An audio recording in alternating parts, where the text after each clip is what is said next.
ने लोगों की परेशानी बढ़ा दी है। खुले आसमान में फुटपाथ पर रात बिताने वाले लोगों पर सर्दी कहर बरपा रही है। लोग प्लास्टिक के सहारे रात बिताने को विवश है। नगर निगम की ओर से अब तक कोई मदद नहीं की गई है। कौन नहीं चाहता।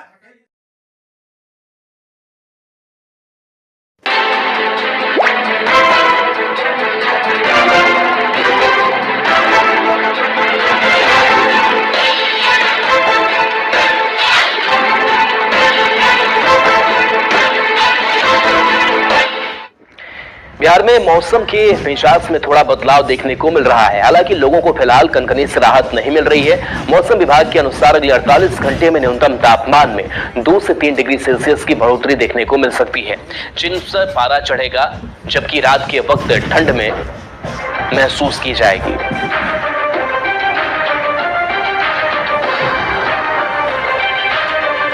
के मिजाज में आंशिक बदलाव देखने को मिल रही है। लोगों को जो है हाड़ कपकपाती ठंड से हालांकि राहत नहीं है, अभी भी कनकनी जो है वो लोगों को परेशान कर रखा है। और बताते ये चले कि अगले 48 घंटे में हालांकि मौसम विभाग की तरफ से जो पूर्वानुमान जो है वो जताया गया है, उसके मुताबिक दिन में 2 से 3 डिग्री जो है वो तापमान जो है वो चढ़ेगा। लेकिन जैसे ही रात का वक्त आएगा तो रात में तापमान जो है वो ठंड जो है अपना प्रकोप दिखाएगी और ठंड का जाने का वेला आया है। तो ऐसे में थोड़ी सी भी लापरवाही आपके लिए खतरनाक हो सकता है, जानलेवा साबित हो सकता है, क्योंकि ऐसे समय में जो खास तौर पे डायबिटीज़ के जो मरीज हैं या ब्लड प्रेशर के मरीज हैं, जो डॉक्टर बता रहे हैं। वहीं भागलपुर में एक बार फिर से शीतलहर का कहर देखा जा रहा है। घने कोहरे ने रफ्तार पर ब्रेक लगा दी है। कोहरे के कारण सड़कों पर विजिबिलिटी काफी कम हो गई है। मौसम विभाग के अगर माने तो अगले 2 से 3 दिन में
So when you see a normal patient and then you see extreme and cancer patient, so now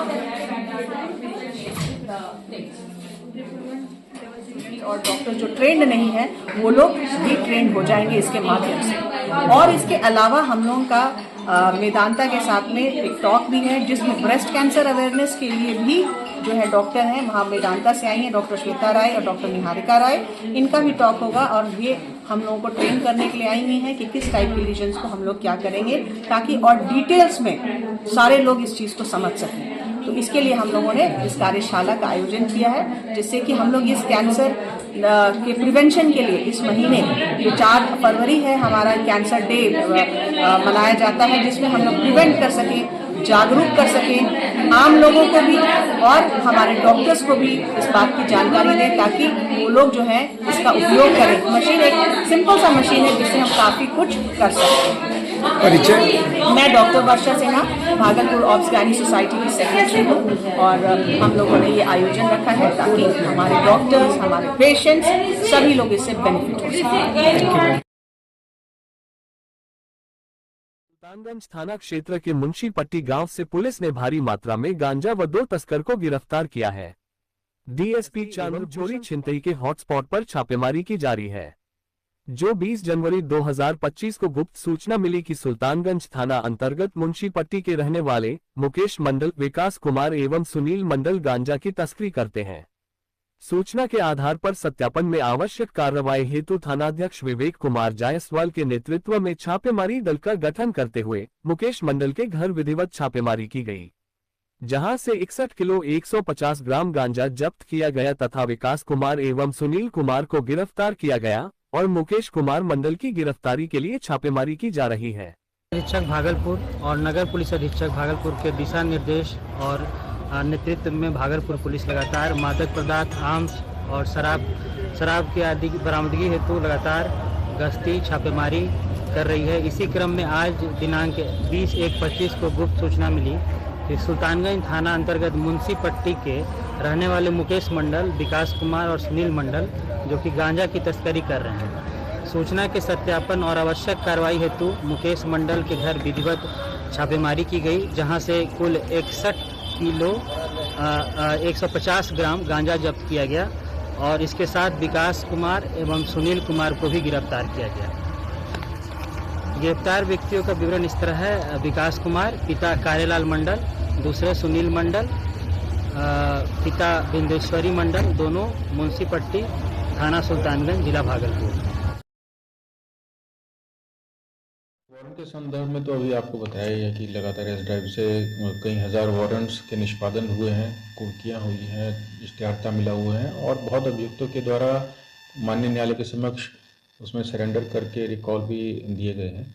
इसके अलावा केसेस के पेंडेंसी को कम करने के लिए जो अनुसंधान हेतु लंबित थे कंसर्निंग एसडीपीओज और आईओज के साथ में लगातार रिव्यू बैठक चल रही है क्षेत्रीय कार्यालय में और उसमें जिन आईओज के द्वारा केस डायरी में लिखने में विलम्ब किया गया था, कोई लंबित कार्रवाई थी, दिशा निर्देश जिनका अनुपालन करना था उन सब की समीक्षा यहाँ पे चल रही है और उनको लगातार उसमें चेतावनी भी दी जा रही है, मार्गदर्शन भी दिया जा रहा है कि आप जल्दी से जल्दी 2 सप्ताह 3 सप्ताह के अंदर में उन जितनी भी लंबित कार्रवाई हैं उनको पूर्ण करें। जैसे कई केसेस में देखने में आ रहा है कि कांड को सत्य कर दिया गया जब पर्यवेक्षण पदाधिकारी के द्वारा, तो उसमें वारंट प्रे करना था लेकिन उसके द्वारा प्रे नहीं किया गया था, तो माननीय न्यायालय के समक्ष वारंट प्रे करने के लिए उनको निर्देशित किया गया और बाकी कार्रवाई को आगे बढ़ाने के लिए निर्देश दिया गया है।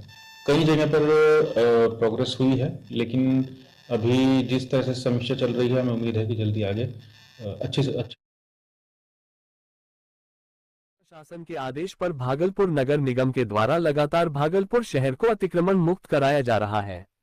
इसको लेकर आज अतिक्रमण शाखा प्रभारी वशिष्ठ नारायण सिंह के नेतृत्व में कचहरी चौक से स्टेशन चौक तक के सड़क को अतिक्रमण मुक्त कराया गया।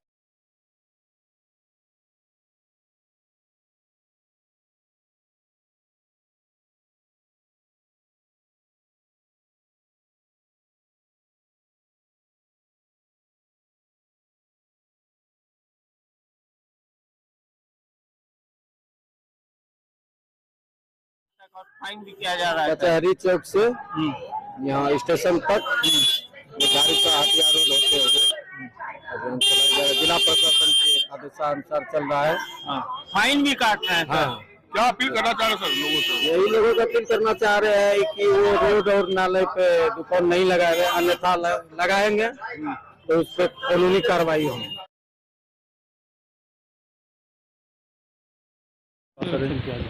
बिल्कुल, अनुमंडल अस्पताल का अभी नौगछिया में हम लोगों ने निरीक्षण किया है और जो काफ़ी पेशेंट हमारे कई जर्जर बिल्डिंग में रह रहे थे और तो उसको हम लोगों ने दुरुस्त भी कराया है और साथ ही उन कई इम्पॉर्टेंट वार्ड्स को, खास करके मैटरनिटी वार्ड को हम लोगों ने एक नई बिल्डिंग में जो प्रीफैब है उसमें शिफ्ट कराया है। आप लोग देख भी रहे थे कि कितनी अच्छी व्यवस्था है, हमने उनको और दुरुस्त करने का निर्देश दिया है। दूसरा कि एक हमारा और भी वार्ड बन करके तैयार है, उसमें हमने कहा कि मेडिसिन के पेशेंट को रखा जाए।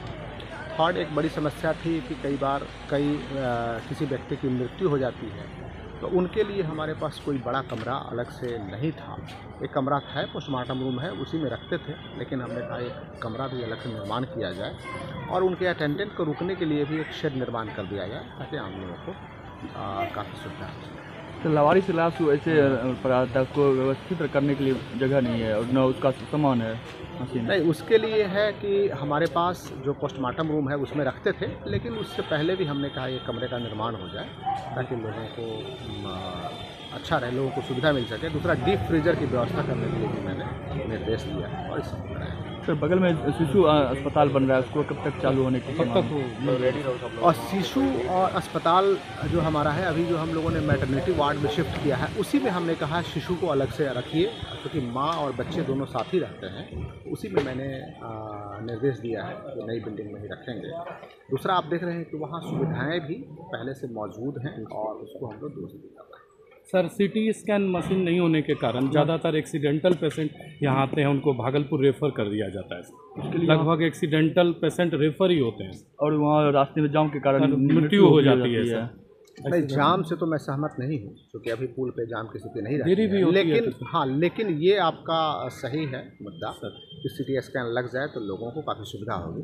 मैं बात करता हूँ इसके लिए शीघ्र और हम लोग कार्रवाई करेंगे। यहाँ ब्लड बैंक स्टोरेज है, उसका चालू नहीं हो पाया, बहुत दिन से यहाँ रखा हुआ मशीन रखा हुआ है सर, लेकिन वो चालू नहीं हो पाया ब्लड बैंक को लेकर सर। तो उसको मैं क्वेरी करता हूँ और हम प्रयास करते हैं इसको 10 दिनों के अंदर में स्टार्ट। और क्या खास निर्देश दिया गया सर विभाग को, स्वास्थ्य विभाग पदाधिकारी को? यहाँ के पेशेंट की सुविधाओं को मैंने बढ़ाने का निर्देश दिया है। दूसरा, आयुष्मान कार्ड के काफ़ी लाभार्थी हैं जिनको कि हम प्रॉपर्ली क्लेम नहीं कर पा रहे हैं, उसके संबंध में मैंने कहा है। तीसरा, पोस्टमार्टम हाउस के बगल में एक अलग कमरे का भी मैंने निर्देश दिया है। चौथा कि यहाँ जो दवाइयाँ हैं, यदि कोई दवाइयाँ घट रही हैं तो उसके लिए भी टाइमली इंडेंट करने का निर्देश दिया। ठीक है sir, thank you. Pass election हुआ जमीन का, और फिर जो पार्क बन रहा है मिनी पार्क, उसके लिए क्या? जो पहला तो अनुमंडल कार्यालय में मैं देख रहा हूँ कि अप्रोच रोड नहीं है, और दूसरा कि कैंपस डेवलपमेंट नहीं है, जिसका कि अभी हम एग्जामिन भी करवा रहे हैं। क्योंकि कोई भी बिल्डिंग बिना अप्रोच रोड के और बिना कैंपस डेवलपमेंट के नहीं बनती, कैसे हुआ। और यदि एस्टिमेट में प्रोविज़न नहीं है हम लोग उसको कराएंगे।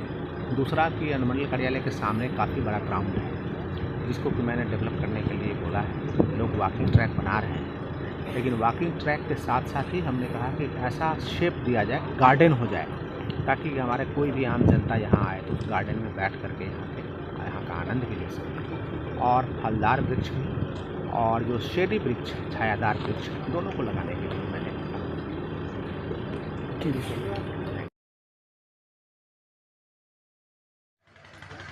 द्वितीय पुरस्कार श्री सुरेंद्र कुमार, श्री नरसिंह मंडल पटवासी खनकिता सबो।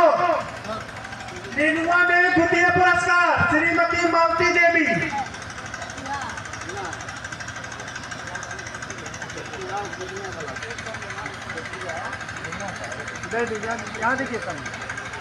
जितने भी हमारे वहाँ पे ड्यूटी में लोग हैं वो देखेंगे कि ब्रादर्स जो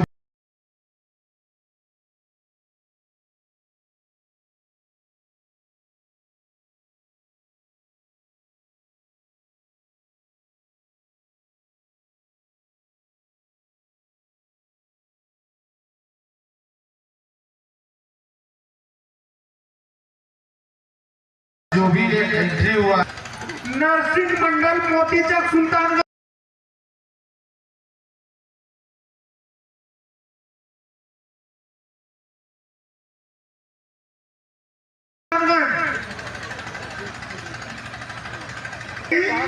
श्री राम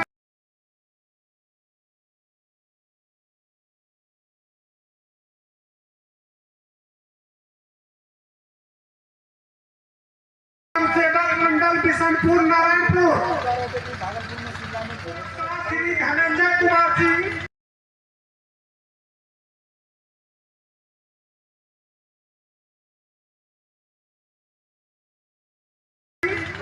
आए थे कि चलिए भाई कृषि मेला लगा हुआ है तो चलिए देखते हैं कि क्या क्या है वहाँ। क्या क्या देखे आप? देखिए उधर से तो सब्जी का वैरायटी देखे, इधर देख रहे हैं मशरूम है, आगे और कुछ है।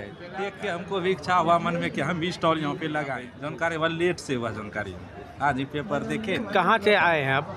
हम परबत्ता इसमें मकई का भी करते हैं, सरसों खेती करते हैं, गेहूं करते हैं। अब के बार मटर और परवल का दोनों का खेती की है। मटर का अपना स्टॉल लगा, एक पौधे में 40-50 गो उसमें मटर फुला हुआ है। तो कहीं से ट्रेनिंग लिए थे कि आप ऐसे बोए, ट्रेनिंग नहीं किए।